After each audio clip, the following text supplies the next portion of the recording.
No fue mi celular ese era.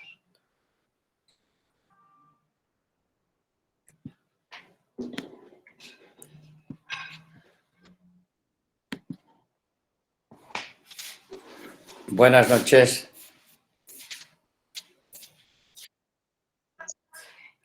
¿Se ve la diapositiva? Sí, doctor. El tema que vamos a ver ahora es persistencia del conducto arterioso. Dentro de las 3 cardiopatías congénitas acianógenas, el último es este, persistencia del conducto arterioso. Vean, durante la formación embrionaria y la irrigación de los pulmones va a ser a través del conducto permeable, persistencia del conducto arterioso, el cual pues se va a cerrar después del nacimiento, y si no se cierra, entonces van a tener la cardiopatía congénita acianógena.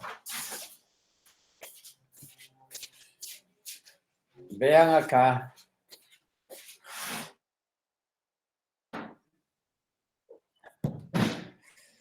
La circulación normal de acá, el corazón normal.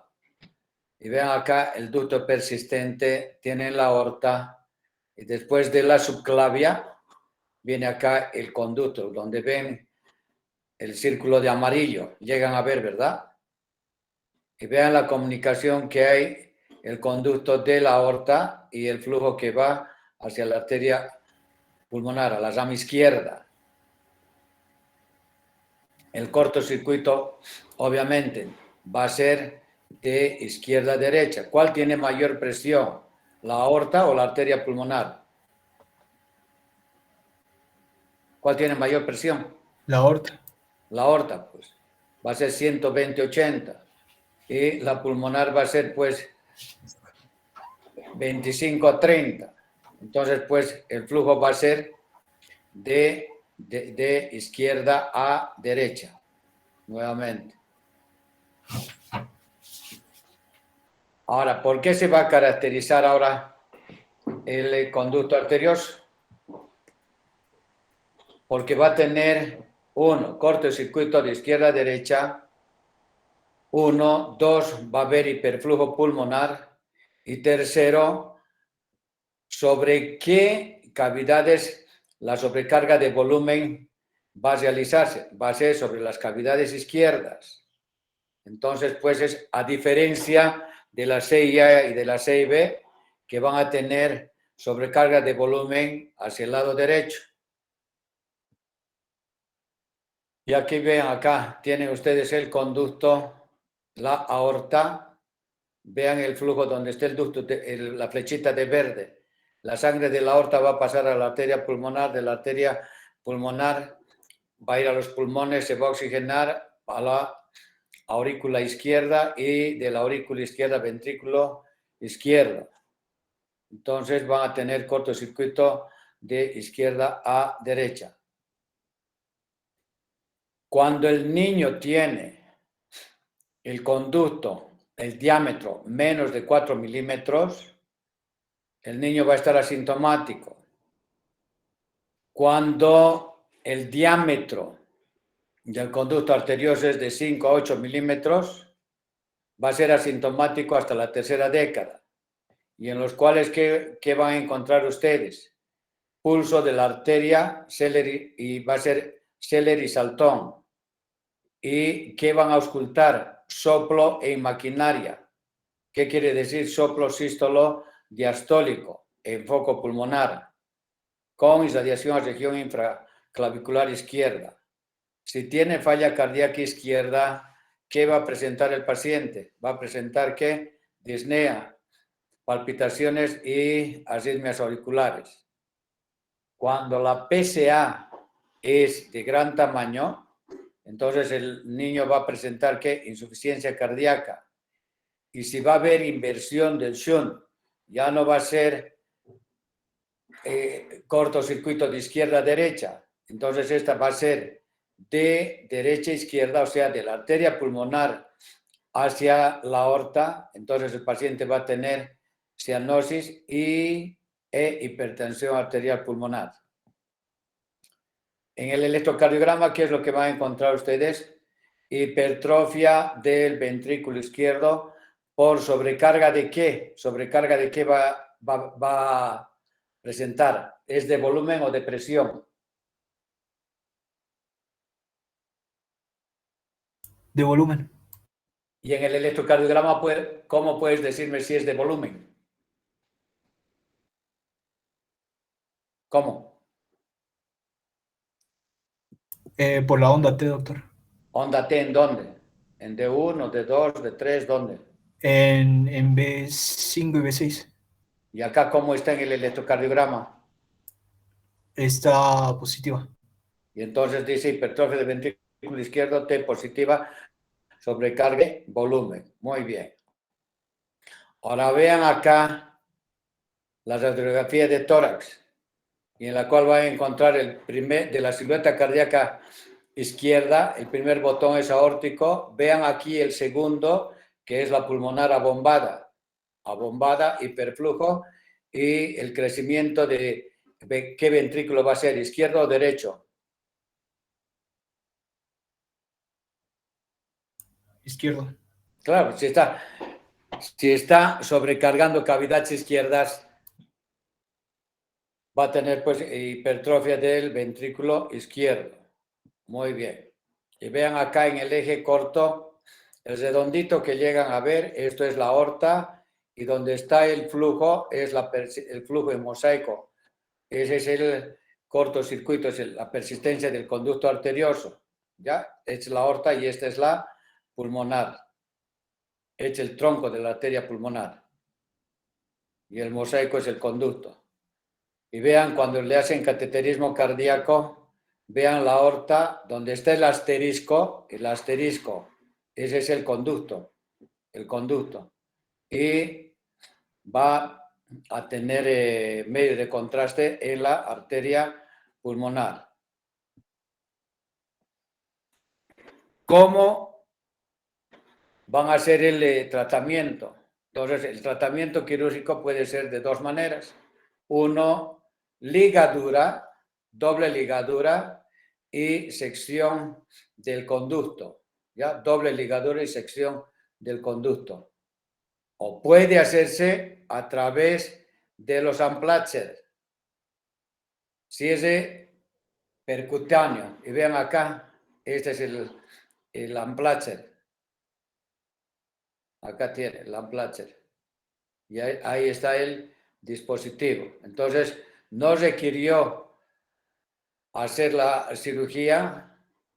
Esta es la única cirugía que no requiere circulación extracorpórea. ¿Ya? O sea, no tocan el corazón, no es como la comunicación interauricular o interventricular. La de acá, pues, no realizan con circulación extracorpórea la cirugía esta.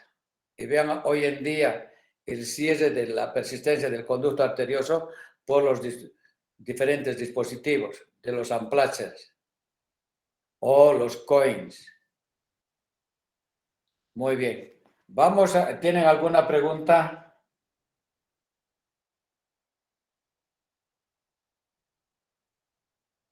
¿Alguna pregunta?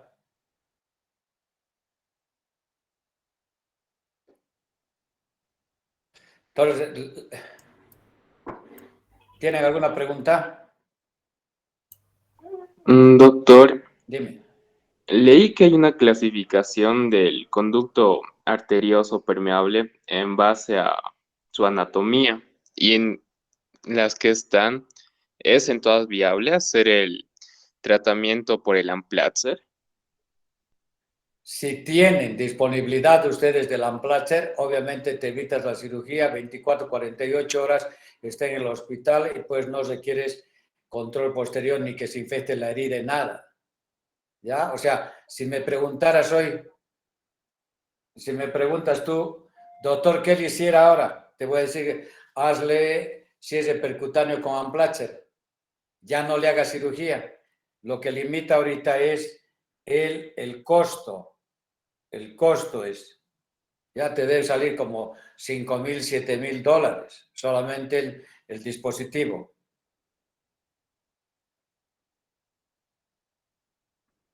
Ahora, bien, para doctor, todos gracias. los tipos de PSA, o sea, pues este es el mejor método. ¿Ya? Si es de percutáneo.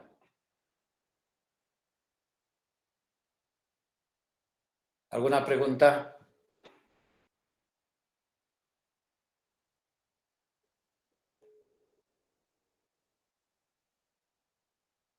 ¿Alguna pregunta tienen? Doctor, una pregunta. Para el cierre del conducto arterioso, ¿se tiene que administrar la indometacina? ¿Durante cuánto tiempo tendría que administrar o solo con una dosis es suficiente? A tu pregunta es interesante. O sea, ahora cambia la figura cuando leen y estudian, ¿verdad? Entonces, ¿cuántas alternativas tienen ustedes de tratamiento para el cierre de la persistencia del conducto arterioso? Uno, el que pueden hacer tratamiento medicamentoso. Pueden darle indometacina o ibuprofeno. Después de que nace el paciente, puedes darle antiinflamatorios, ¿no? Y va a cerrarse el conducto. Ahora, puede ser, hay algunos que hasta el mes les dan medicamento de indometacina o el ibuprofeno. Si no cierra, no va a cerrar más. ¿Ya? O sea, independientemente que le des. Ahora va a depender también del tamaño del conducto. Bueno, ahora, si me preguntan en qué departamento va a ser más frecuente el PSA, ¿quién puede responder? Podría ser en La Paz, doctor, por la altura. ¿Por qué? Por la altura. Eso conlleva ¿Qué que, pasa con la altura? O bueno, sea, ¿qué pasa? con la presión de oxígeno, como la altura, la presión de oxígeno es menor, entonces, o sea, la capacidad de captación de oxígeno es menor y ese tiene un efecto vasoconstrictor, entonces no va a poder facilitar el cierre de este conducto permeable. Por eso hay una mayor incidencia en los departamentos con mayor altura. Ajá. La respuesta, claro, es correcta. O sea, ¿por qué en la ciudad de Oruro, La Paz y Potosí es más frecuente la persistencia del conducto arterioso? Por la concentración de oxígeno que hay. Cuanto más alto va a haber menor concentración y el oxígeno es vasoconstrictor y permite el cierre. Y como en estas localizaciones son más frecuentes, en cambio vas a encontrar, digamos, en la Santa Cruz, Beni y Pando, casi no van a encontrar ustedes pacientes que tengan persistencia del conducto arterioso. ¿Por qué? Porque cuanto más bajo, mayor va a ser la concentración de oxígeno y el oxígeno es vasoconstrictor y va a permitir el cierre del conducto arterioso. ¿Ya?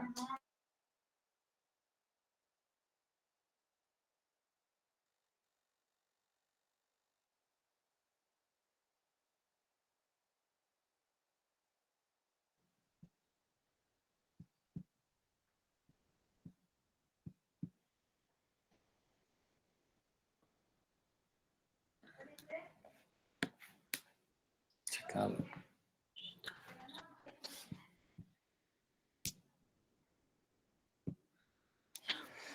¿Alguna pregunta aparte de la que han hecho?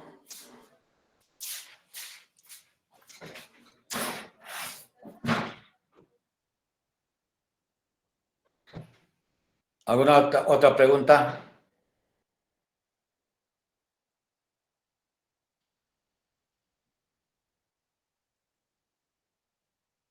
¿Se fueron o están ahí? Estamos aquí, doctor. Ya no hay más preguntas. Creo que no. Ya. Vamos a ver la primera cardiopatía congénita cianógena. Y la más frecuente es la tetralogía de Fallot. Dentro de las cardiopatías congénitas, la tetralogía de Fallot ocupa del 5 al 10%. Dentro de las cardiopatías congénitas es la más frecuente. Ahora, ¿por qué se va a caracterizar la tetralogía de Fallot? que fue diagnosticada en 1888. Son 4 componentes que tiene. 1, estenosis de la arteria pulmonar. 2, aorta cabalgante. 3, hipertrofia del ventrículo derecho. Y 4, comunicación interventricular tipo membranoso. Entonces vean los componentes anatómicos que tiene la tetralogía de Fallot.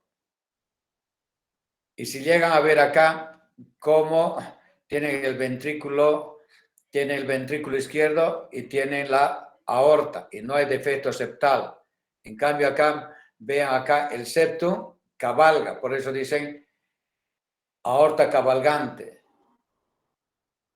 Si es la aorta cabalgante, dependiendo de la anatomía de la arteria pulmonar, entonces van a tener ustedes la estenosis. Y ahí ustedes van a tener, si la estenosis infundibular no es significativa, van a tener lo que llamamos el Fallot rosado. Como tiene estenosis pulmonar, ¿qué va a pasar en el ventrículo derecho? Se va a hipertrofia del ventrículo izquierdo, aorta cabalgante, comunicación interventricular y estenosis de la arteria pulmonar.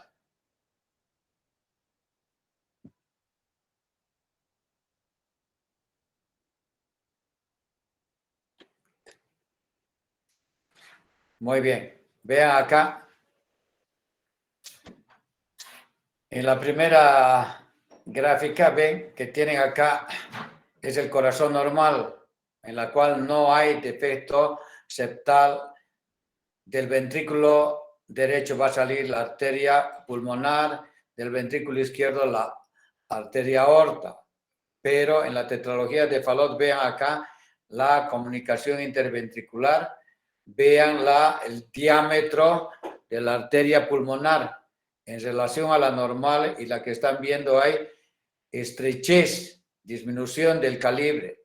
Y todo va a depender, cuanto más severo sea, la cianosis va a ser más intensa, en el sentido de que cuál es más fácil a la sangre, y como es aorta cabalgante, irse hacia el lado de la aorta o ir el flujo hacia la arteria pulmonar. ¿Cuál es más fácil ir? El flujo. ¿Dónde se va a dirigir más el flujo? Por la aorta, doctor. Ahora la pregunta. Si las cavidades derechas no son oxigenadas, entonces va a haber contaminación, ¿verdad? La sangre oxigenada con la sangre sin oxigenar. Y depende del grado de la estenosis del infundíbulo, es que van a tener las cianosis marcadas. Vean acá anatómicamente, vean donde está la flechita acá, esa es la arteria pulmonar.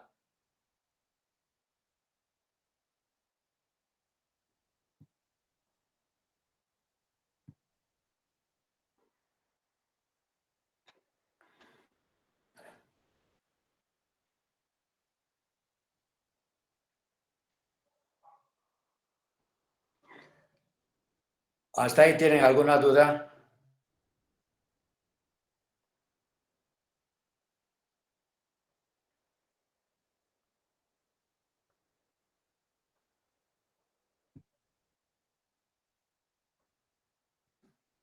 ¿Tienen alguna duda? Creo que no, doctor.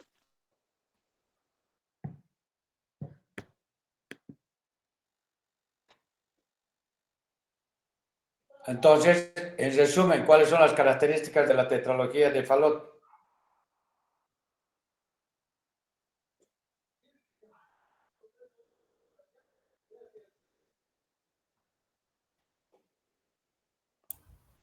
Aorta cabalgante, estrechez o estenosis de la arteria pulmonar, hipertrofia del ventrículo derecho y comunicación interventricular, de tipo infundibular. Ya.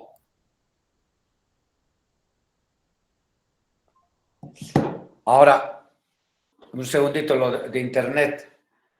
¿Qué auscultarían ustedes? Si tiene el paciente con el diagnóstico de tetralogía de Fallot.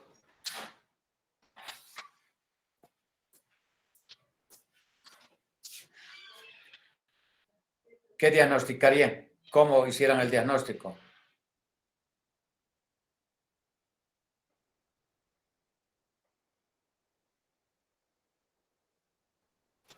Se ausculta un soplo sistólico, doctor, ¿En dónde? en foco pulmonar, doctor. Ya. ¿Y por qué no auscultas el soplo?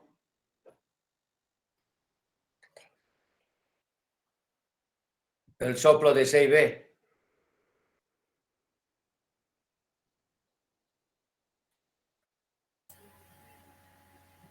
¿Por qué?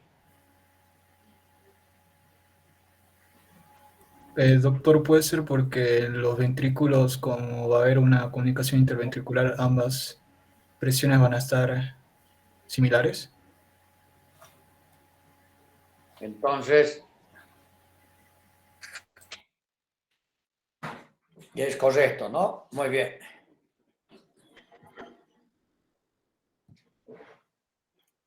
Acá tienen teoría del bulbus cordis en tetralogía de Fallot, ¿ya? Porque no les interesa saber. Muy bien. Teoría del tronco cono, que es la división desigual del tronco cono o de bulbo arterioso, mediante el cual la aorta se forma de mayor calibre y dextropuesta y la arteria pulmonar es delgada o estenótica. ¿Ya? Esas son la embriogénesis de la tetralogía de Fallot. Muy bien. Cuando tienen ustedes el paciente con tetralogía de Fallot, puede venir acompañada de qué alteraciones. Puede presentar arco aórtico a la derecha, ausencia o hipoplasia de la arteria pulmonar, insuficiencia aórtica o, si el paciente, aparte de lo que hemos comentado de las alteraciones de la C y B, estenosis pulmonar, hipertrofia del ventrículo derecho y aorta cabalgante, ustedes agregan comunicación interauricular, ustedes van a comentar que el paciente tiene la pentalogía, ya no tetralogía de Fallot, sino pentalogía de Fallot.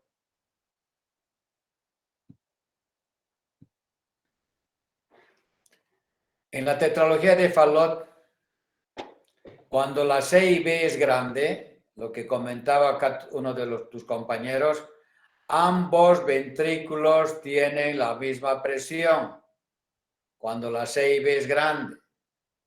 Y el flujo de derecha a izquierda dependerá de la severidad de la estenosis de la arteria pulmonar y de las resistencias vasculares periféricas. Ahora bien, si el paciente, el niño, tiene PSA, va a tener colaterales bronquiales y obviamente va a mejorar la clínica del paciente.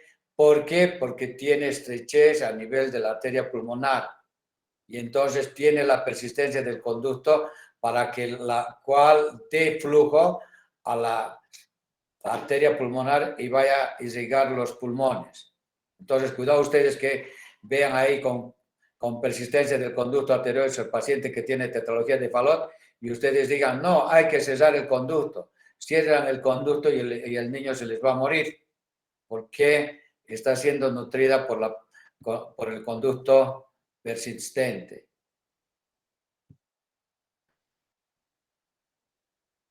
Ahora bien,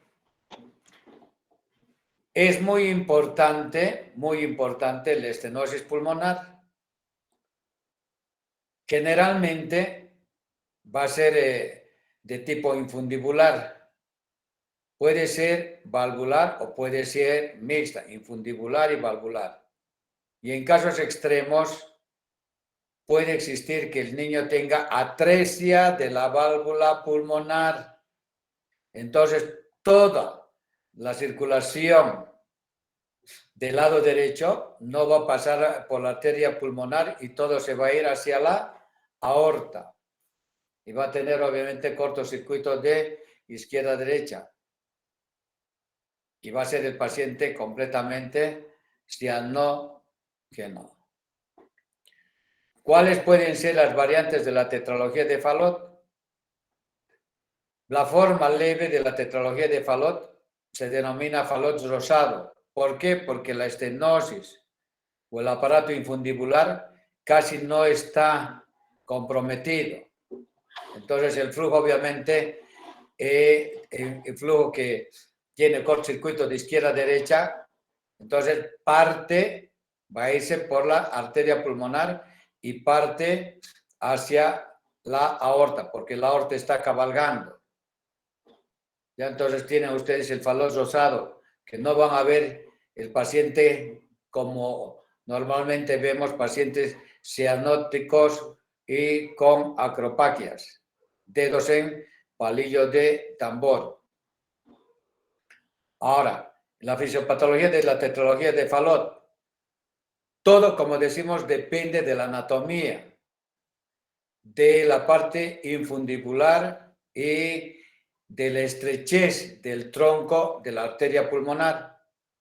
Cuando la estenosis infundibular condiciona una obstrucción variable, va a aumentarse con el esfuerzo y puede terminar en crisis de hipoxia debido a espasmo del infundíbulo que intensifica el cortocircuito de derecha hacia la izquierda.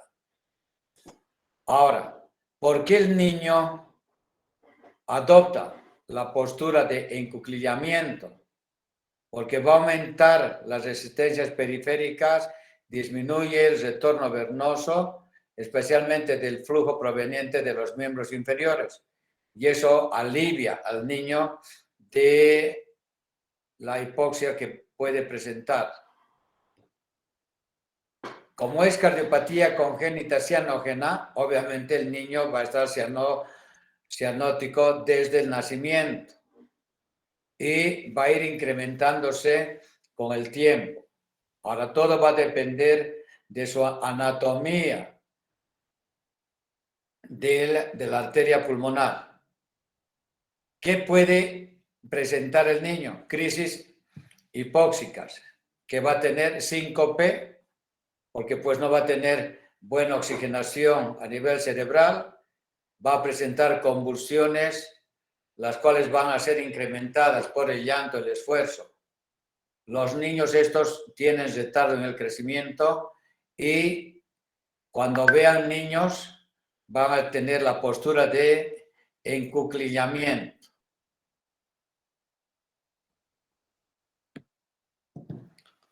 Vean acá los deditos, vean las acropaquias o dedos en palillo de tambor. Vean la cianosis marcada que llega a presentar la niña acá de la figura. Ahora, como hay disminución de la oxigenación a nivel pulmonar, ¿qué es lo que va a complicarse con el paciente que tiene tetralogía de Fallot? La hipoxia, ¿qué va a ser a nivel de la médula? La hipoxia va a condicionar aumento de la eritropoyetina y va a tener eritrocitosis secundaria por la hipoxia. Cuanto mayor sea la hipoxia, va a tener mayor cantidad de glóbulos rojos y es lo que se llama eritrocitosis. Y si tiene eritrocitosis, ¿qué complicaciones puede tener el niño?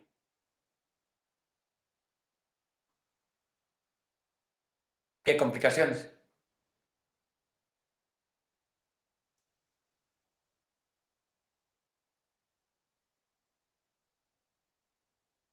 ¿Qué va a haber? ¿Qué va a haber?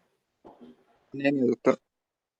Va a tener 18, 20 gramos de hemoglobina. ¿Qué puede desencadenar? Los glóbulos rojos están completamente pegados. Apelotamiento. ¿Qué va a haber? Formación de trombos, doctor. Entonces va a haber trombosis, ¿verdad? Entonces, a veces, dependiendo del hematocrito que vaya a tener el niño, entonces ustedes van a hacer ¿qué? Las sangrías correspondientes. Ahora bien, ¿cuál es la complicación que puede tener el paciente? Va a presentar ¿qué? Endocarditis infecciosa. Si tiene endocarditis infecciosa, ¿qué puede condicionar? Abscesos cerebrales y puede condicionar ahora embolismo paradójico. Ahora, en este caso es fácil de entender embolia paradójica, ¿verdad? Pero en la tetralogía de Fallot, no en la CIA y la CIB. Si están viendo acá que tiene una CIB grande y por la eritrocitosis secundaria va a haber formaciones de trombos, y los trombos, ¿dónde van a ir? Si tiene la aorta cabalgada, el flujo sanguíneo, ¿dónde va a ir? Del ventrículo derecho le es más fácil irse hacia la aorta que irse a la arteria pulmonar por la estenosis pulmonar que tiene. Entonces, sí, en este caso, el niño va a tener ACV de tipo embólico. Y no porque tenga fibrilación auricular, no porque tenga cardiomiopatía dilatada, sino acá es por la trombofilia que presenta el niño.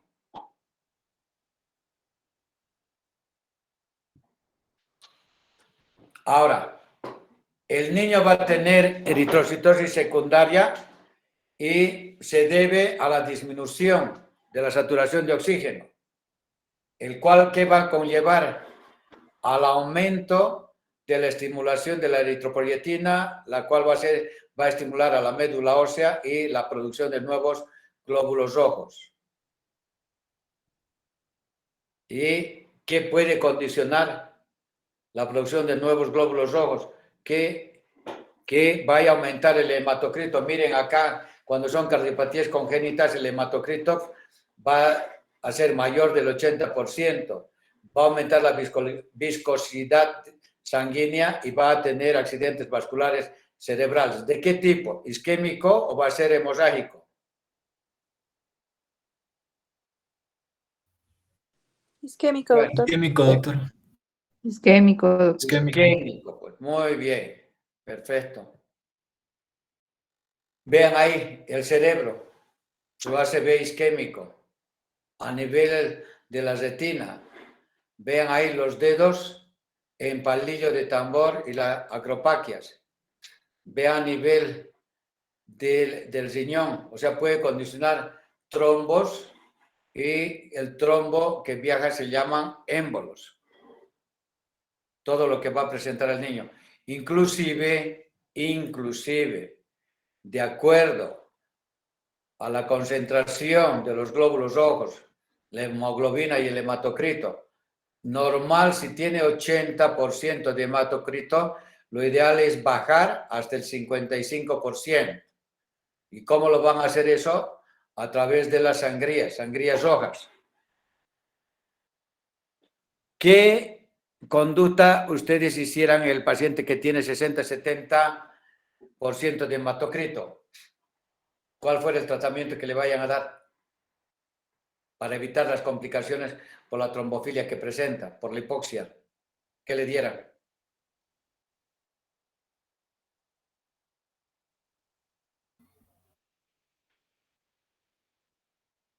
¿Qué le van a dar? Doctor, ¿sería anticoagulantes para evitar la formación de trombosis? Cuando ves que el hematocrito es elevado y estás viendo que puede condicionar ¿qué? Trombosis cerebral, ¿verdad? Trombosis cerebral, después tromboembolias pulmonares. Entonces, al niño tendrás que anticoagular y hacer, obviamente, las sangrías que vayas a requerir hasta que el hematocrito descienda a un valor de 55%. En el examen físico, ¿qué ves en la tetralogía del Fallot? Vas a encontrar ¿qué? Si es cardiopatía congénita cianógena, cianosis. ¿Cómo van a estar los deditos? Va a presentar hipocratismo digital.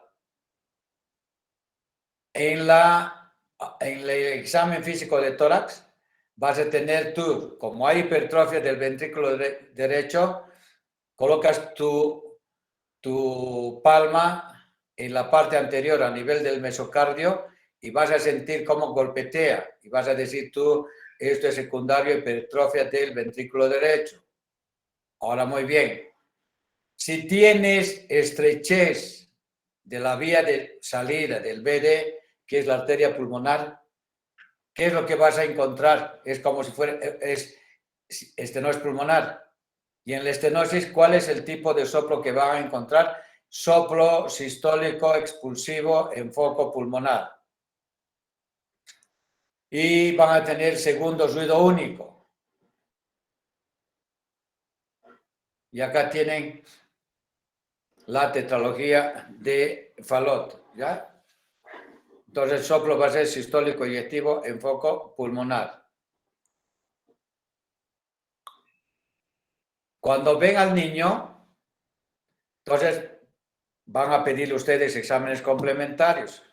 Ya tienes obviamente la clínica. Con la clínica es el diagnóstico el 90% de los casos. Entonces, ¿qué vas a encontrar? Entonces, va a tener la imagen que van a ver enseguida, imagen característica en zapato sueco. O lo que llaman Kur on sabot, corazón en sueco, corazón en forma de palo de golf o en forma de bota.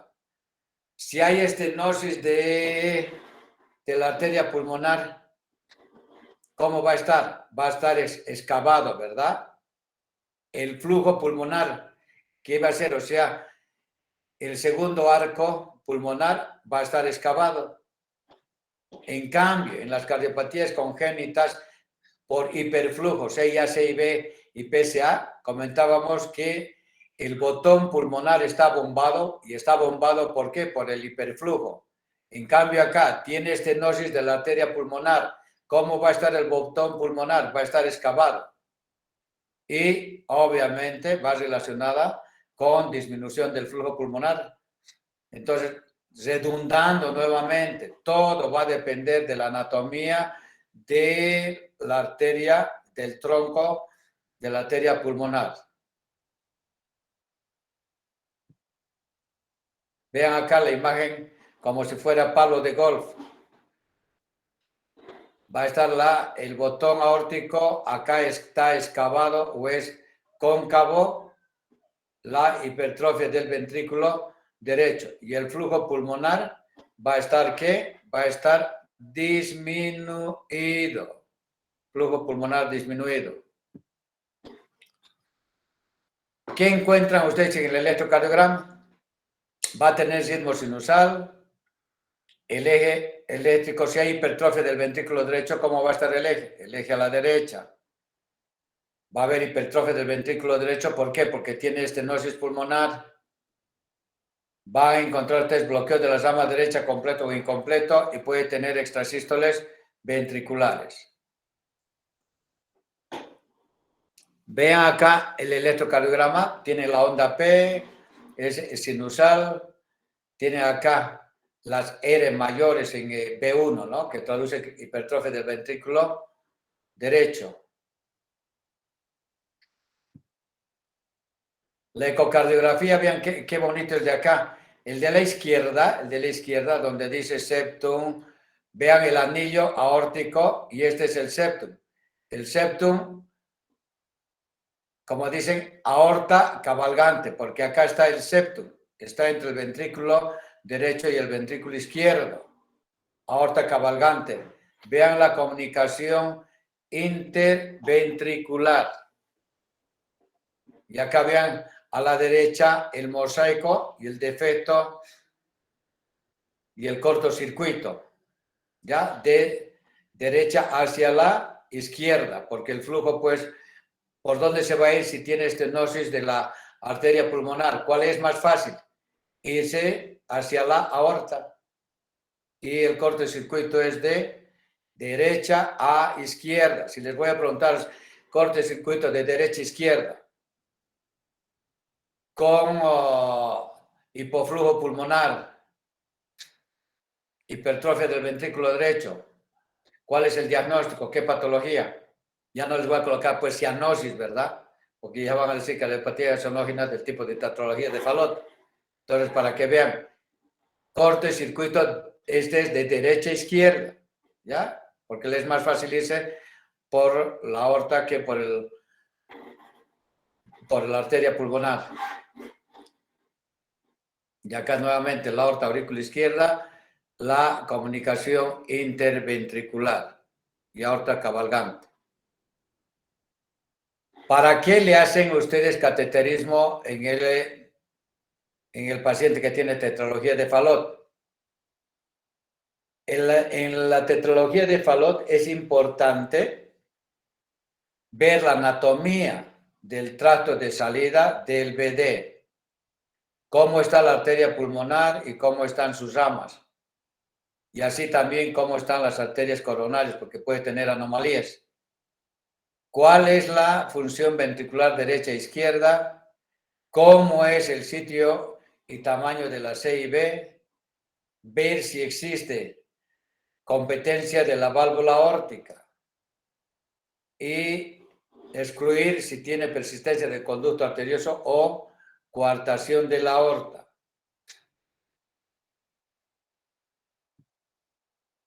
Vean el corazoncito tan pequeño. Ahora, si se fijan,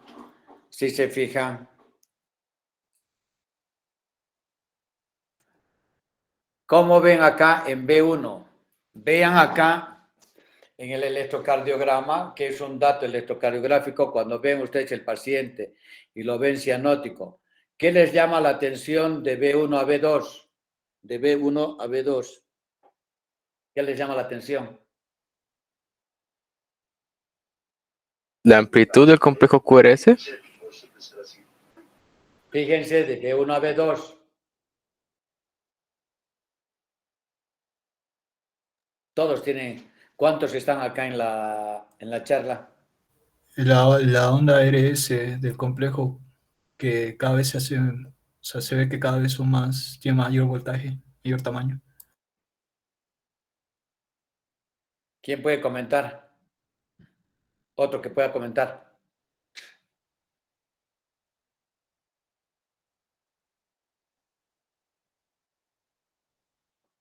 Solamente hay un alumno. Inclusive le estoy diciendo, fíjense la derivación B1, B2.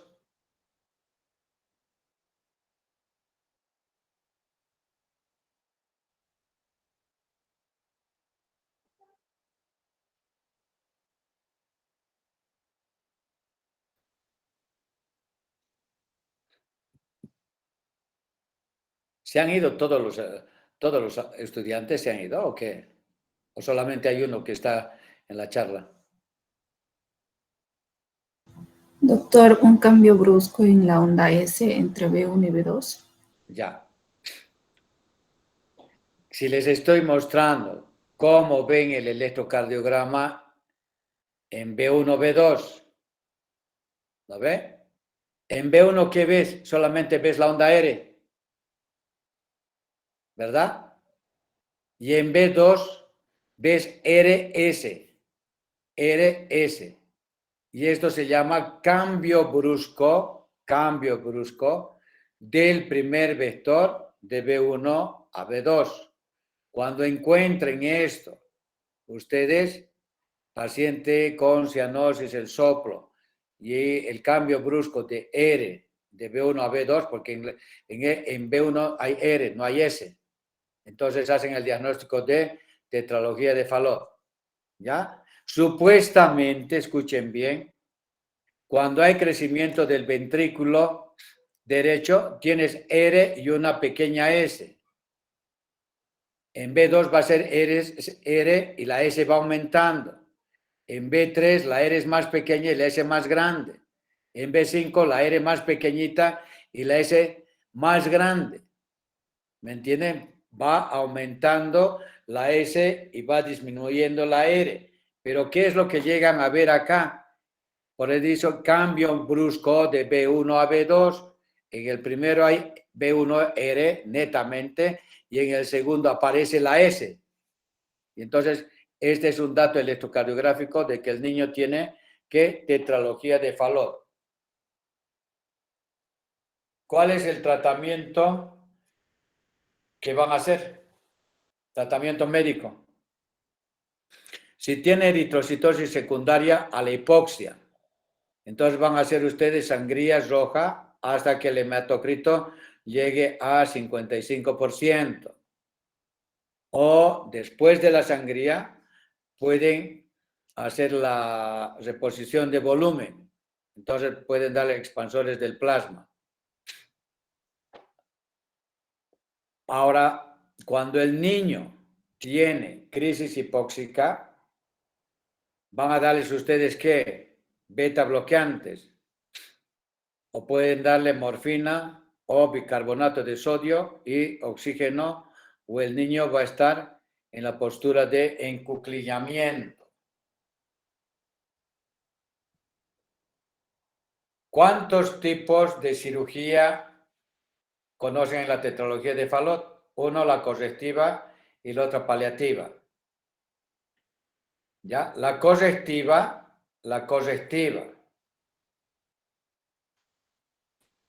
¿Qué creen ustedes?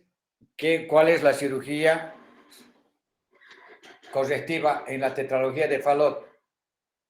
¿Han leído ustedes, no? Tetralogía de Fallot.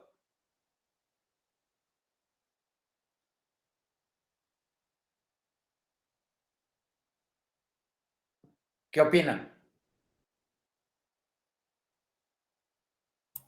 Si es correctiva, ¿qué es lo que van a hacer? Cesar la comunicación interventricular con un parche. 2, si tiene estenosis del infundíbulo, ¿qué es lo que van a hacer? Entonces colocarán un parche a nivel del tronco de la arteria pulmonar para aumentar el diámetro. Y ese es el tratamiento correctivo. Y el tratamiento paliativo son las diversas derivaciones para aumentar el flujo de la arteria pulmonar. En el paliativo, lo que hacen son las derivaciones que comentaremos. Hay una de Blalock-Townsend, que es de la subclavia, vaya hacia la arteria pulmonar, la llama izquierda, como si fuera similar a la persistencia del conducto arterioso, ya como si fuera un bypass. Agarran la subclavia y hacen anastomosis a la rama izquierda de la arteria pulmonar. Por eso es que cuando los niños estos nacen con PSA, cuidado ustedes que cometan el error, hay que cesar la PSA. A través de la PSA es como si fuera un tratamiento paliativo. Le están dando flujo de la aorta hacia la arteria pulmonar que va a ir a llegar a los pulmones. ¿Ya? Cuidado que vayan a estar cesando. La cirugía correctiva es la elección en los pacientes menores de 1 año con peso adecuado, en la cual ustedes que van a realizar la infundibulectomía y colocación de parches en la CIB. Ya hacen el tratamiento de corrección de la patología. ¿Ya? Vean acá las diferentes derivaciones que llegan a tener. Vean acá en la figura, la de abajo de la izquierda, la arteria subclavia que va a hacer anastomosis a la rama derecha de la arteria pulmonar. Y esa es la derivación de Blalock-Townsend. ¿Cuáles son las cirugías paliativas en tetralogía de Fallot? Son derivaciones, o llamamos también fístulas sistémico-pulmonares. Tienen la de Blalock-Townsend, la de Watterson, la de Potts y la de Glenn. Todas estas son las que van a ir a permitir y para nutrir las arterias pulmonares y obviamente a los pulmones. ¿Ya? Ahora bien, las cirugías paliativas permiten que aumente el diámetro de las arterias pulmonares y en las cuales las cirugías van a ser cuando el diámetro de las arterias pulmonares son menos de 3 milímetros, obviamente pues tendrás que hacerle las fístulas. Ya cuando adquieren un diámetro adecuado, entonces hacen ustedes el tratamiento correctivo. Mientras no tengan una buena anatomía del tronco y de las arterias pulmonares, entonces tienen las alternativas. Si van a realizar una cirugía paliativa o van a tener que hacer una cirugía correctiva. Pero todo depende de la anatomía de la arteria pulmonar y sus ramas. ¿Cuáles son las complicaciones postquirúrgicas? Entonces, el niño puede tener insuficiencia cardíaca derecha, puede presentar taquiarritmias, bloqueos AB, insuficiencia pulmonar y puede tener reapertura del cierre de la CIB, en la cual puede tener dehiscencia de sutura y condicionar nuevamente comunicación interventricular. ¿Tienen alguna pregunta?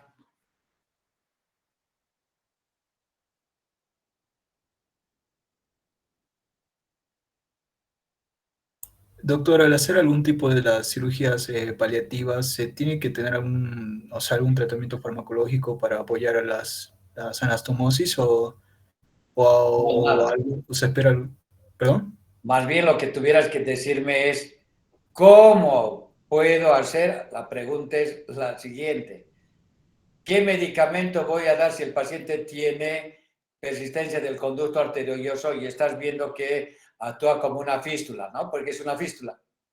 ¿Qué medicamento tuvieses que darle? En este caso serían las prostaglandinas. ¿Y qué va a ser la prostaglandina? Va a Va a evitar. permitir que no se cierre el conducto, ¿verdad? Sí, Por eso les digo, miren lo opuesto. Cuando tenías tú solamente en cardiopatía congénita, cuando tenías tú la PCA solamente, para cesar el conducto, lo que le dabas era indometacina e ibuprofeno. ¿No ve? Infusión. Y puedes darle después del nacimiento 24, 48 horas y a algunos les dan el tratamiento hasta el mes, pero si no se ha cesado la primera semana, segunda, es muy difícil de que cierre. Y si el conducto es grande, peor no se va a cesar. Y peor si vive en las alturas. Peor, porque no vas a tener el oxígeno como vasoconstrictor y que se cierre el conducto. Muy bien.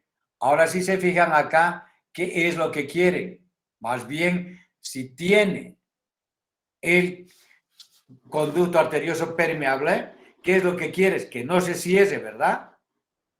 Porque está actuando como si fuera una fístula de Blalow-Taussig. Entonces, ¿qué es lo que le vas a dar? Entonces vas a dar prostaglandinas E1 o E2 y no vas a permitir el cierre del conducto. ¿Ya? Entonces, más bien en estos niños les das tú prostaglandinas para evitar el cierre del conducto. ¿Ya? ¿Está bien? sí, doctor, gracias. ¿Alguna otra pregunta?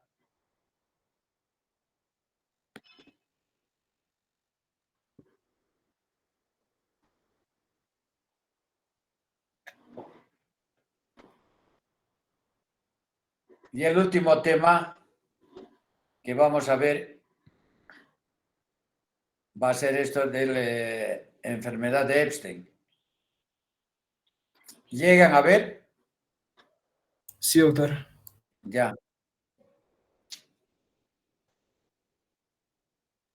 ¿Alguna pregunta de tetralogía de Fallot?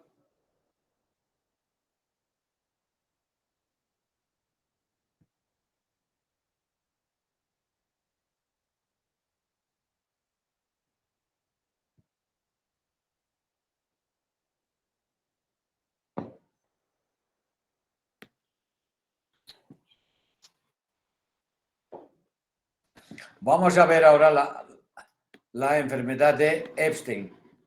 Y después, claro, ya no les va a dar tiempo. Les voy a mandar el capítulo de coartación de la aorta, ¿ya? Muy bien. Con esto terminamos lo que es cardiología.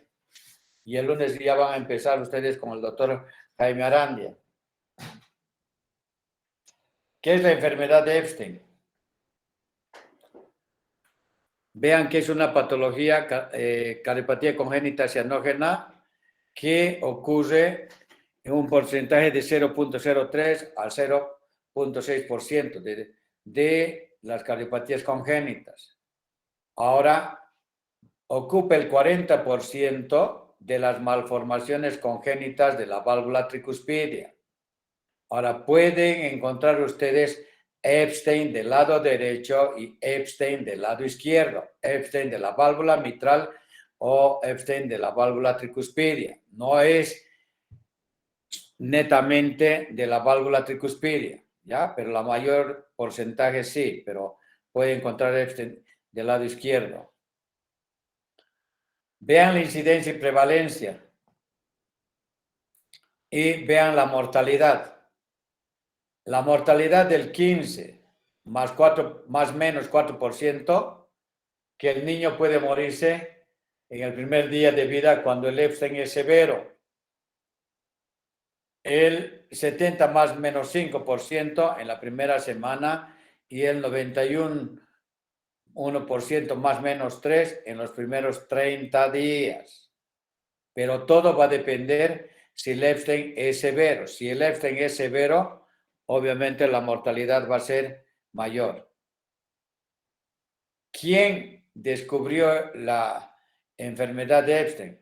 Fue el doctor Wilhelm Epstein, que nació en Prusia en 1836, graduado en 1859 y en 1866 describió el primer caso de un paciente con malformación del aparato valvular tricuspidio. Entonces acá ven al doctor, quien eso, pues vean de qué época, es 1859, más de 170 años diagnósticos. Vean acá cómo definen ustedes la enfermedad de Epstein. Es una malformación congénita ¿de quién? De la válvula tricuspidia. Ahora entiendan esto, la definición, y está muy clara. Se caracteriza por el adosamiento de los velos valvulares del velo del septo, o sea, de la válvula septal y anterior de la válvula tricuspidia, en la cual, ¿qué ha habido? No ha habido desadosamiento de los velos valvulares al endocardio ventricular derecho, lo cual da lugar a una auricularización del ventrículo derecho. O sea, no se ha separado, ha permanecido pegada. No es de que digan hay mala implantación de la válvula. No hay, la implantación es normal. Lo que ha pasado es que no se ha desadosado, no se ha separado, está pegada al septum interventricular. Ahora vean, el ventrículo derecho está muy dilatado por la porción auricularizada. La pared auricularizada es muy delgada y de aspecto aneurismático y en ocasiones con zonas ausentes de fibra miocárdica. Entonces, ven acá, tiene una gran aurícula y auricularización del ventrículo derecho. Los casos poco severos conservan sus características normales. Cuando el Epstein es leve, la sintomatología que llega a presentar el paciente, pues, es como si fuera un paciente normal, con excepción de que pueden encontrar ustedes por la disposición y la anatomía de la válvula tricuspidia, insuficiencia tricuspidia. Ahora vean acá, la válvula septal y posterior están adosadas al septum y a la pared del BD respectivamente, con un borde libre deformado pequeño y rígido que está por debajo del anillo atrioventricular. la valva anterior es redundante. Como es redundante, no va a haber coaptación y va a haber reflujo del ventrículo derecho a la aurícula derecha, condicionando que insuficiencia tricuspidia. El desplazamiento de las valvas va a lleva el orificio efectivo de entrada hacia el interior del propio ventrículo derecho. La cámara de entrada comparte funciones de receptáculo con la aurícula derecha y limita a su vez la capacidad de la cámara de salida, obstruida por el tejido valvular anómalo.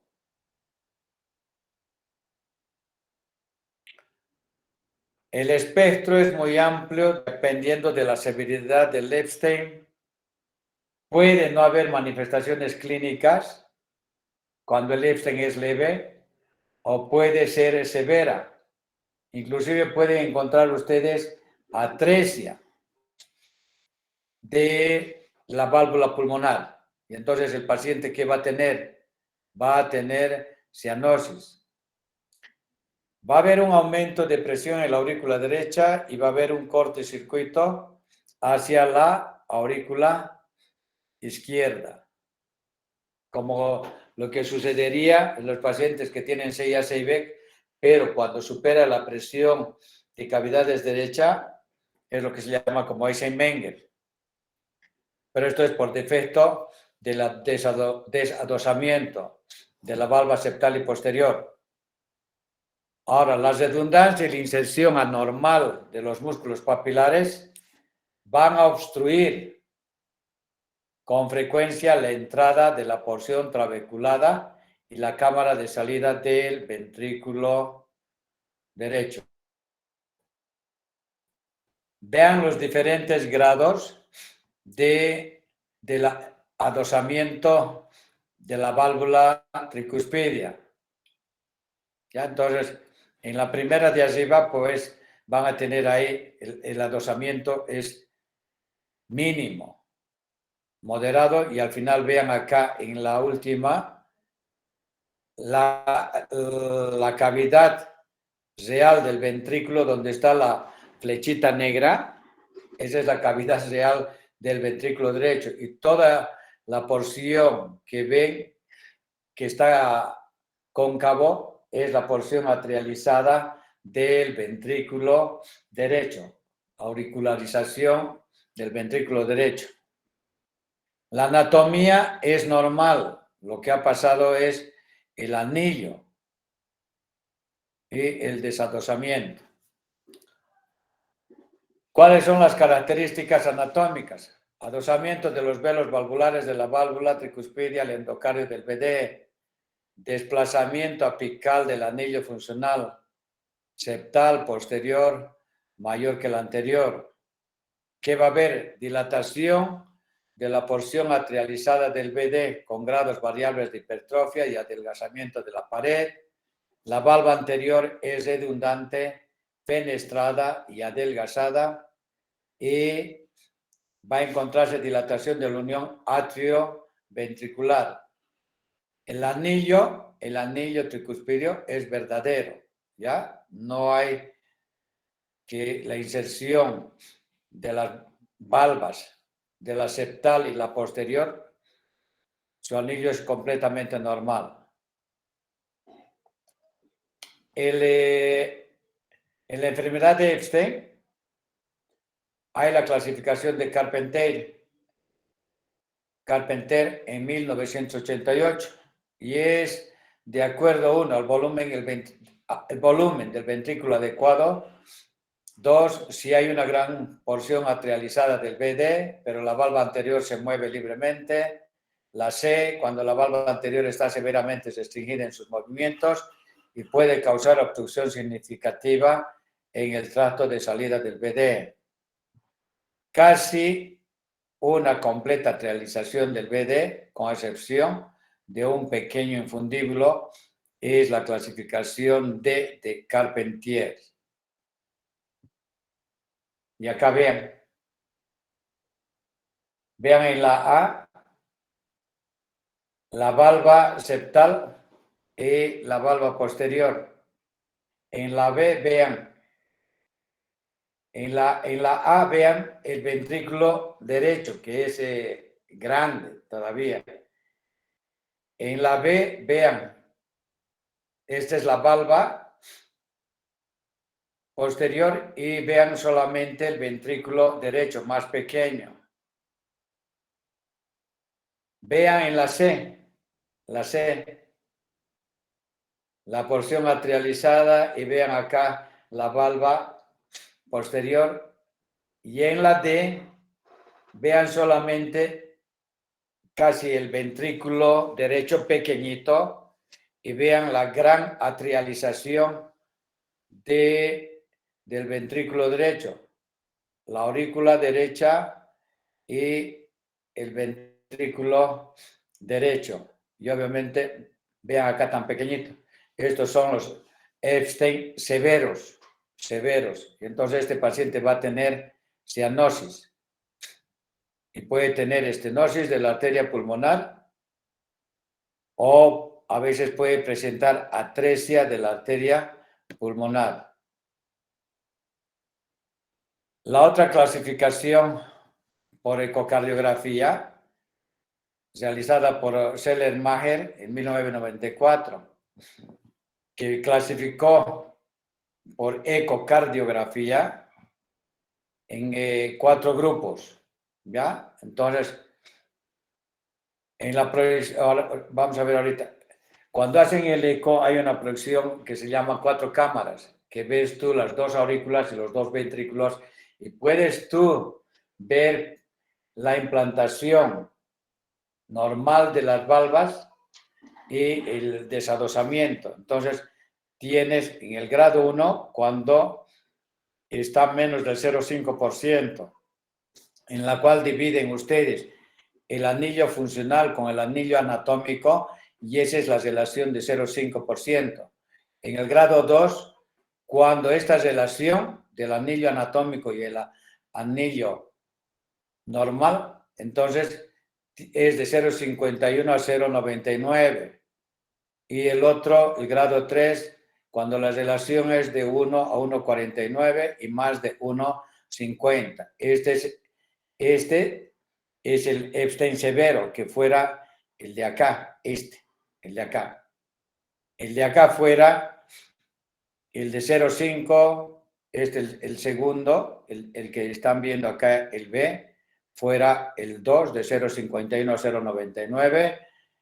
El tercero de 1 a 1,49 y este más de 1,5. Entonces es la clasificación por ecocardiografía. Entonces ustedes van a clasificar y dicen, pues según la clasificación de Seller-Maher, cuando les ponga acá cuando la relación es de 1,0 a 1,49, corresponde a qué tipo de Epstein, a qué grupo.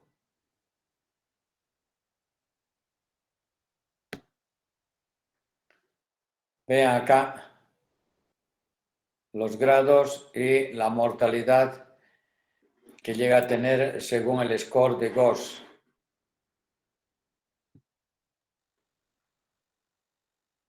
¿Cuáles son las anomalías asociadas a la enfermedad de Epstein? 1, foramen oval permeable. 2, que tenga comunicación interatrial. 3, que tenga estenosis pulmonar. Y 4, que tenga comunicación interventricular. Entonces son anomalías asociadas a la enfermedad de Epstein. En la clínica, ¿qué es lo que van a encontrar? Cuando el Epstein es leve, entonces el niño es asintomático y va a tener mínima cianosis. Cuando el Epstein es severo, entonces pues va a tener ¿qué? Datos clínicos de insuficiencia cardíaca, la cianosis va a ser más intensa y la cardiomegalia se va a acentuar. Y la cardiomegalia secundaria, ¿qué cavidad va a ser? ¿Quién comenta?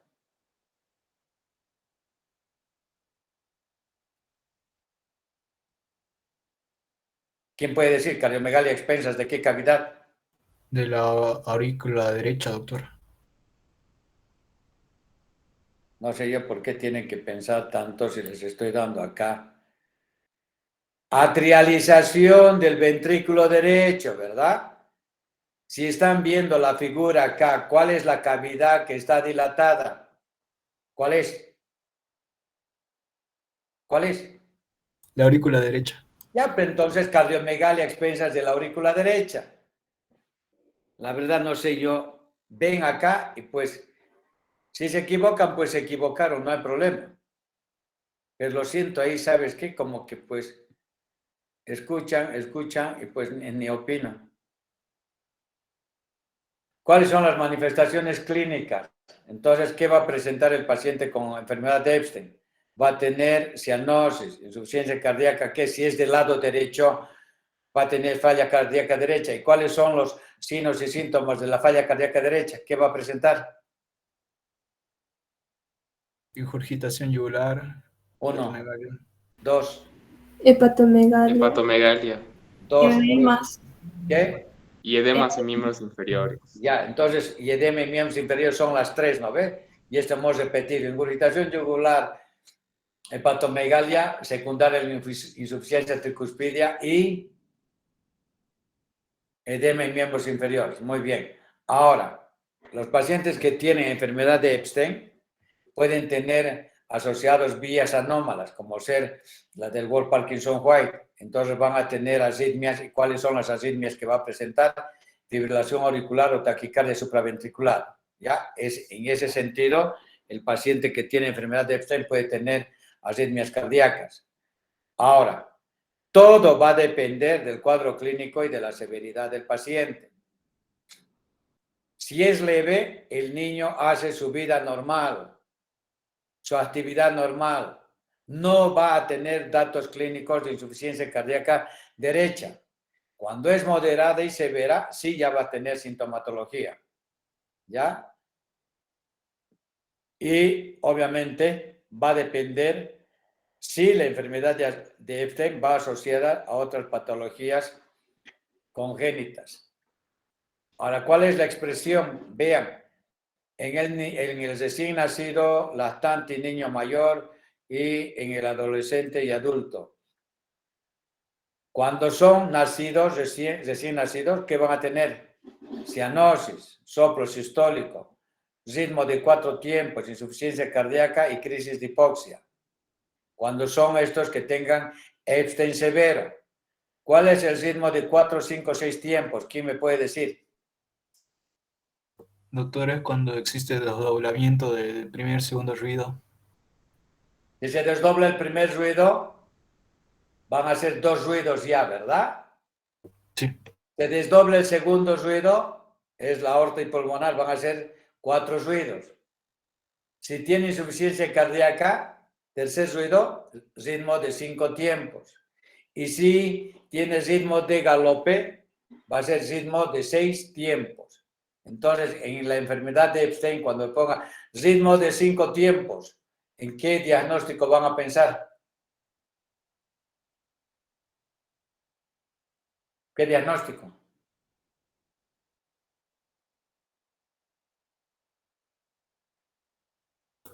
Enfermedad de Epstein.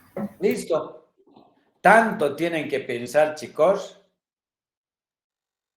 ¿Crees que vas a tener ritmo de 5 tiempos en el estenosis mitral? ¿Vas a tener insuficiencia tricuspidia ritmo de 5 tiempos? ¿O de 6 van a tener? No. No, ¿verdad? No, pues y entonces, si le estoy diciendo que en la enfermedad de Epstein van a tener ritmo de 4, de 5, de 6 tiempos. Y si tienen ritmo de 6 tiempos, ¿en qué o cuál fuese el diagnóstico clínico al auscultar ustedes? Van a decir, el paciente está cianótico y lo que tiene es enfermedad de Epstein. lactantes y mayores, adolescentes y adultos, y acá está. ¿Cuál es la exploración física entonces? El corazón va a ser quieto, van a tener un pulso yugular normal, con ondas A gigantes, y la punta está desplazada a la izquierda, de grado variable. Y en la auscultación, ¿qué van a tener? Si hay redundancia de la valva anterior, no hay desadosamiento de la valva septal y de la valva posterior. Entonces, ¿qué va a presentar? Incompetencia valvular. Y por ende, ¿qué va a tener? Insuficiencia tricuspidia. Y si tiene insuficiencia tricuspidia, ¿qué va a encontrar? Soplo holosistólico en foco tricuspidio. Y acá va a haber desdoblamiento del primer ruido, desdoblamiento del segundo ruido, y pueden tener un tercer ruido o cuarto ruido. Y acá tienen lo que llaman ritmo de 5 de 6 tiempos. Y en el electrocardiograma, ¿qué van a encontrar? ¿Qué van a encontrar ustedes en el electrocardiograma?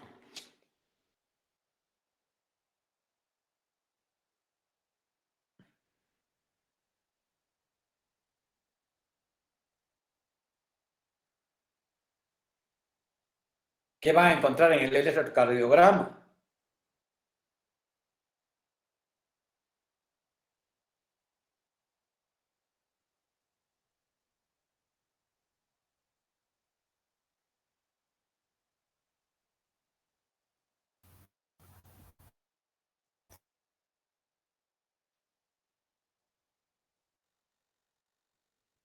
¿Se fueron de la clase o qué? Doctor, sería una fibrilación auricular. ¿Qué cavidad está crecida? ¿Qué cavidad está crecida? La aurícula derecha. Ya. ¿Y cuáles son los datos electrocardiográficos para que me digas crecimiento de la aurícula derecha? ¿Qué es lo que vas a encontrar en el electro?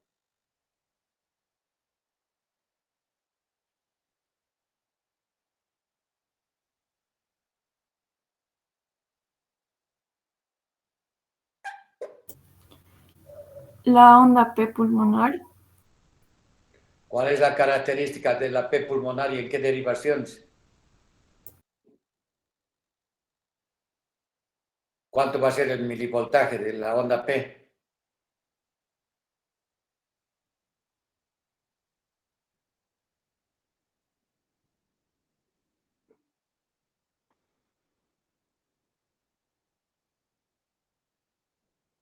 Han llevado electrocardiografía ya, ¿no? Les ha dado el doctor Arnés. ¿Qué encuentran en el crecimiento de la aurícula derecha? La onda P va a ser picuda, doctor, lo que se denomina onda P pulmonar. Ya, pero te puedo decir yo, P pulmonar tiene 0.1 milivoltios, 0.5, 0.8, ¿cuánto? 0.4, doctor. 0.4 de milivoltaje.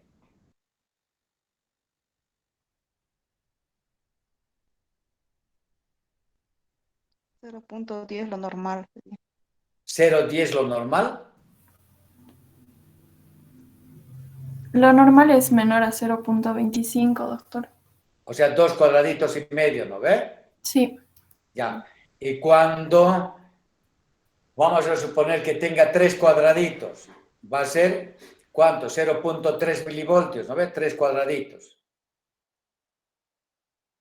Entonces, si el voltaje es mayor de 0.25 milivoltios, en derivación de 2, de 3 y ABF, y en derivación B1 la onda P es más positiva que negativa, están frente al crecimiento de la aurícula derecha. Muy bien. Y puede tener acá episodios de taquicardia paroxística supraventricular o puede presentar vías anómalas y condicionar fibrilación auricular o bloqueo o taquicardia supra. ¿Qué ven acá en el electro, donde está el B1? ¿Qué ven?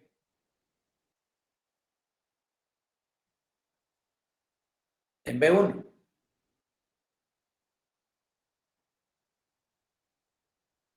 Ay, Dios mío. Ya. ¿Qué ven?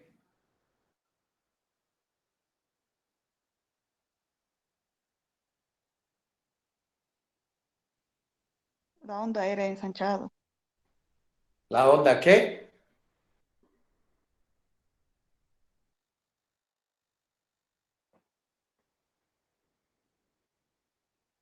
¿Qué es lo que llegan a ver?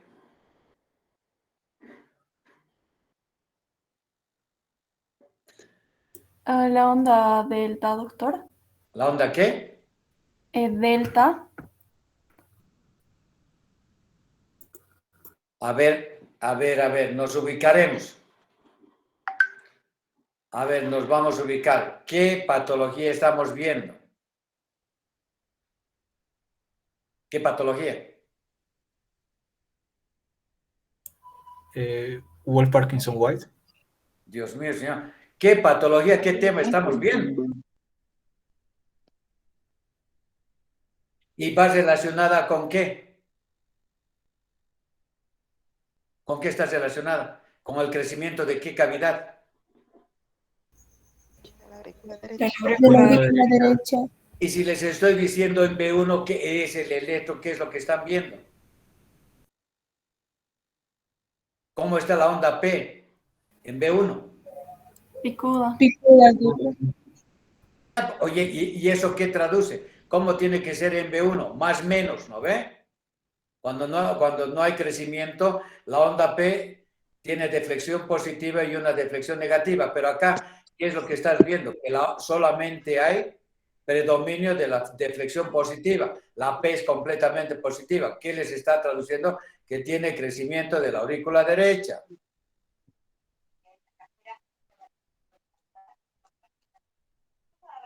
¿Qué ven acá? En B2, B3, B4. ¿Qué ven?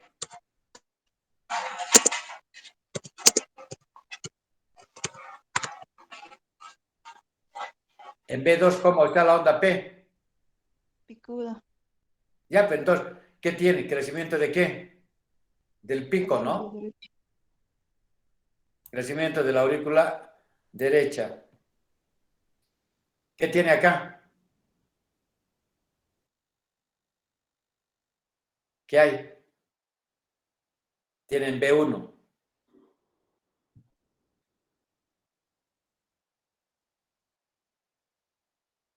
¿Qué hay? Picuda, doctor. Una pepecuda. Ya, pues si no pueden hablar. Ay, Dios mío, Señor. Virgen Santísima.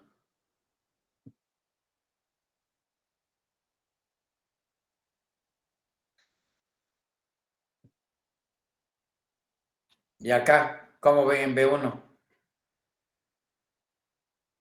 ¿Qué ven en B1? Onda P. Una Onda Picuda. pepecuda. Casi, está casi un poquito menos que la onda R, ¿no ve? Sí. Vean, la P picuda, crecimiento de la aurícula derecha. Ya vean acá, el pedículo, vean acá el pedículo estrecho y vean la cardiomegalia. Pero cardiomegalia a expensas ¿de quién? ¿De quién? La aurícula derecha. De la aurícula derecha. ¿Listo?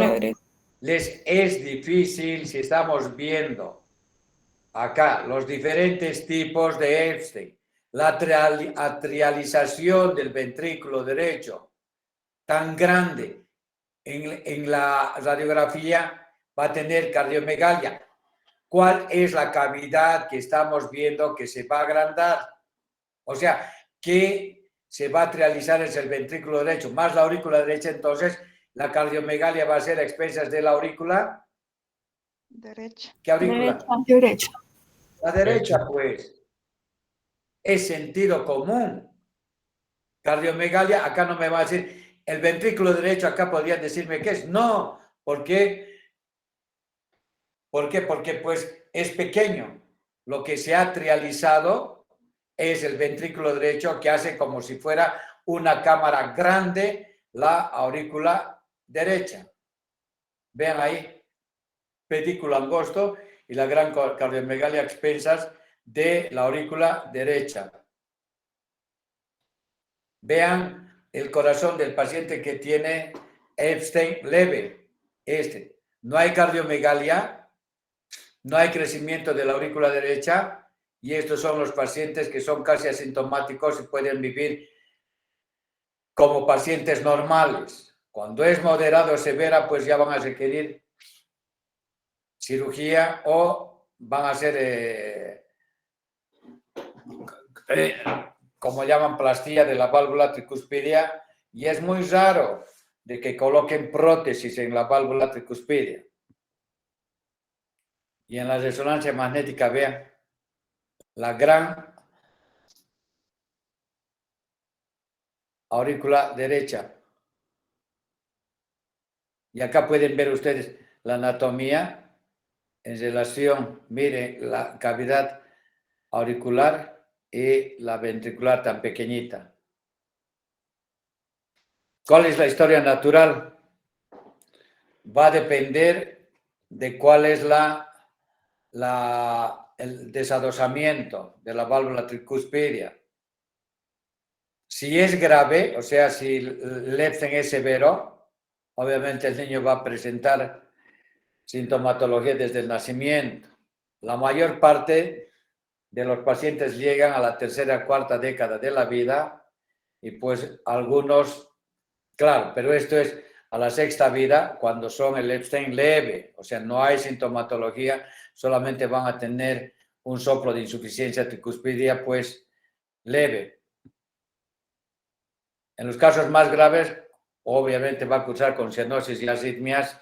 La mortalidad es mayor en los casos de cardiomegalia severa y clase funcional 4.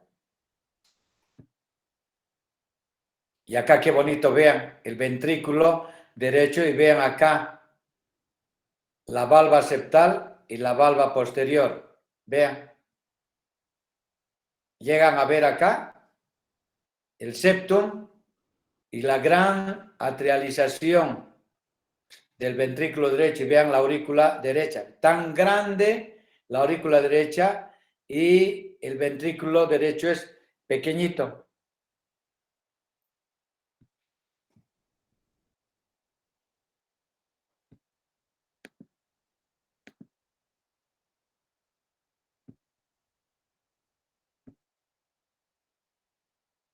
Ahora, ¿cuándo les hacen cateterismo cardíaco para demostrar la disfunción de la válvula tricuspidia por insuficiencia o estenosis? O cuando existe de una zona auriculizada del ventrículo derecho. Hoy en día ya no hacen esto solamente a través de la ecocardiografía. Ya el cateterismo cardíaco, su angiografía.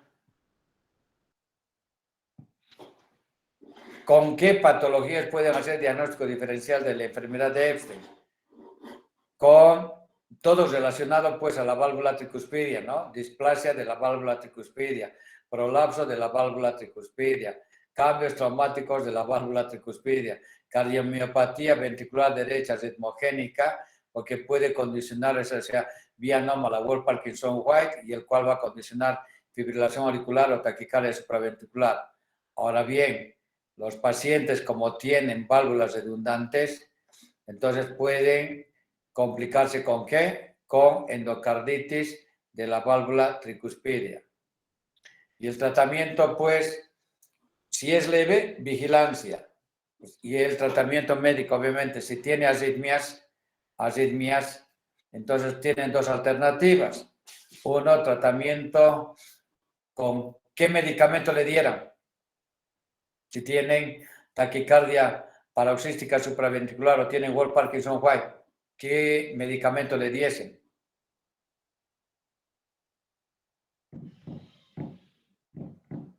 Amiodarona, doctor. Le van a dar amiodarona, ¿no? Porque si es Wolff-Parkinson-White, entonces la amiodarona le cae muy bien. O pueden hacer también ablación por radiofrecuencia. Y el tratamiento quirúrgico en niños mayores que están en clase funcional 3 y 4 o lactantes con buen manejo y con adecuada caída de las resistencias vasculares pulmonares. Y tienen acá la técnica quirúrgica que pueden hacer reducción radical por atrioplastía, limitada por localización de la arteria coronaria derecha, o puede ser separación de la válvula tricuspidia, ¿ya? Entonces puede ser que le hagan cerclaje o pueden colocarle ustedes prótesis. Propuesta indicaciones, ¿no? Obviamente, cuando hay sintomatología, ¿qué quiere decir? Cuando tiene cianosis, el paciente está en clase funcional 3, tiene arritmias, o cuando el paciente tiene deterioro hemodinámico. Cuando el neonato es sintomático, la sobrevida es mínima. Han visto que la mortalidad es alta el primer día cuando tiene estenosis, cuando tiene Epstein severo. Y el seguimiento a 5 años, la sobrevida. Vean el corazón ahora, miren. Después de la corrección quirúrgica, vean la reducción de la cardiomegalia. Parecería otro paciente, ¿no? Prequirúrgico, y a los 5 años vean cómo disminuyó la cardiomegalia. Vean acá cuando el Epstein es leve, no hay la cardiomegalia, la que están viendo ustedes, vean acá. Vean. Y acá tienen, ya es persona ya más joven.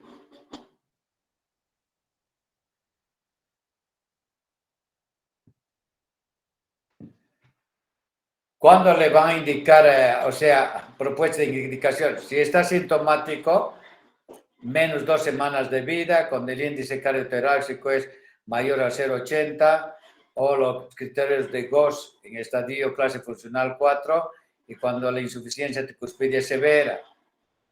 Y si son sintomáticos, va a haber cianosis, índice cardiotorácico mayor a 0,80 y que tenga patologías asociadas, que sean complejas.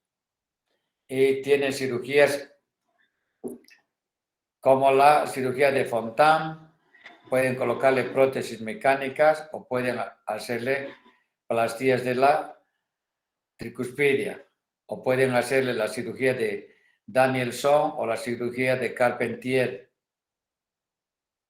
Vean las alternativas quirúrgicas en la enfermedad de Epstein. Obviamente cuando son moderadas y severas y tienen sintomatología, pero cuando es leve, pues nada. Son pacientes casi normales. Y acá vean prótesis, no sé, prótesis, estas son prótesis de disco, es la de Star Edwards, que ya no se utiliza. Fueron las primeras prótesis mecánicas de disco, ya que hoy en día ya no se utiliza. Ahora, la corrección quirúrgica en la enfermedad de Epstein continúa siendo controvertida, ¿ya? Tanto la técnica utilizada como el momento en que debe de intervenirse el paciente. La mayor parte de los pacientes cursan con síntomas como arritmias, insuficiencia cardíaca congestiva, insuficiencia tricuspidia o cianosis que obligan a ser intervenidos hasta su adolescencia. Otro grupo de pacientes desde su nacimiento tienen sintomatología, lo que les garantiza un tratamiento temprano, obviamente dependiendo del grado de Epstein. Conclusiones. Tienen acá que el abordaje temprano no aumenta la mortalidad y por el contrario ha mejorado notablemente la clase funcional. Y 2, debe de tomarse como propuesta abordar a pacientes asintomáticos sin esperar que lleguen a la juventud, o sea, evitar de que se deterioren y pasen de la clase funcional 3 a 4. Pero esto es en los pacientes que tienen enfermedad de Epstein, si es moderado o severo, ¿ya? El grado 3 y 4 en la clasificación. Muy bien. ¿Tienen alguna pregunta?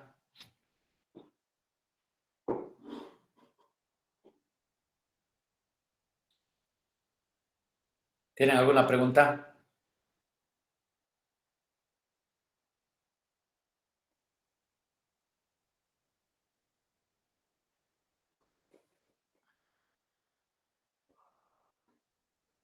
¿Tienen alguna pregunta? Perdón.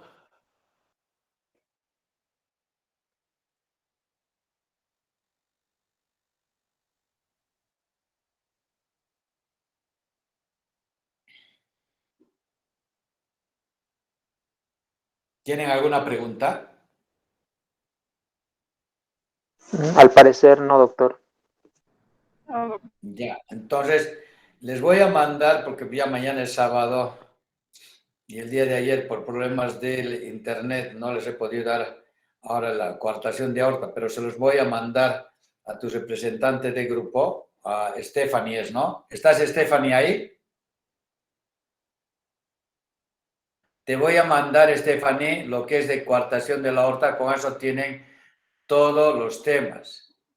Y te voy a pasar el teléfono del doctor Jaime Arandia para que tú ya le hagas el contacto y le des toda la información, ¿ya? En relación a cómo estamos trabajando. Y le pases el link como me has hecho a mí y agradecerte por el trabajo que has hecho.